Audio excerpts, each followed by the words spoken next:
dérives récurrentes dans de nombreuses publications sur les réseaux sociaux, convaincus de la nécessité d'offrir aux journalistes un outil d'autorégulation, nous, participants à la 9e édition du Refresher Programme, prenons la résolution d'adopter une charte de bonne conduite dans le traitement des informations, particulièrement sur les réseaux sociaux. Nous, participantes et participants, recommandons l'organisation biannuelle de l'activité. Considérant la nécessité de travailler au renforcement de l'intégration sous-régionale, nous recommandons la création d'un bulletin d'information sous-régional sous le format numérique.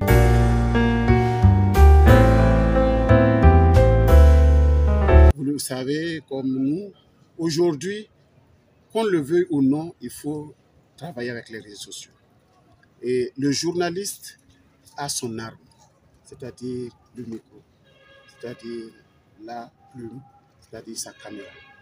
Mais nous, en tant que journalistes, je ne dirais pas seulement en tant que journaliste catholique, nous devons nous servir de cette arme pour servir l'humanité. Cette arme doit dire la vérité dans l'amour. Et au cours de ces échanges, nous avons vu les opportunités qu'offrent ces réseaux sociaux, les risques qu'offrent ces réseaux sociaux, le danger qu'offrent ces réseaux sociaux. Et c'est à nous, utilisateurs, c'est-à-dire les journalistes y compris, de travailler à ce que ce soit un bel outil de sensibilisation. Et nous sommes appesantis sur les 4 péchés que le pape a définis: la désinformation, la calomnie, la diffamation et le goût du scandale.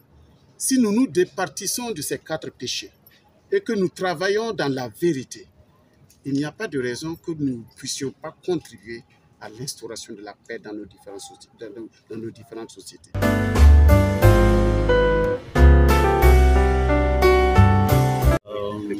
Déjà, c'est une note positive que l'Union catholique de presse, l'UCAP, Burkina, nous invite à ce séminaire de renforcement de capacité de partage.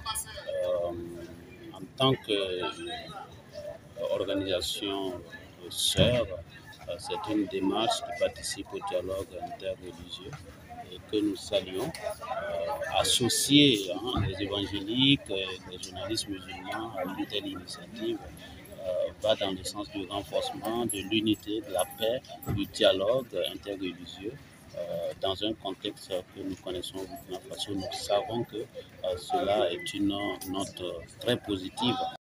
Cette semaine de travail nous a permis non seulement de renforcer nos capacités en tant que journalistes et communicateurs, ça nous a permis également d'aller au tréfonds justement des règles de déontologie et d'éthique de la profession qui nous permettront justement de faire notre travail convenablement.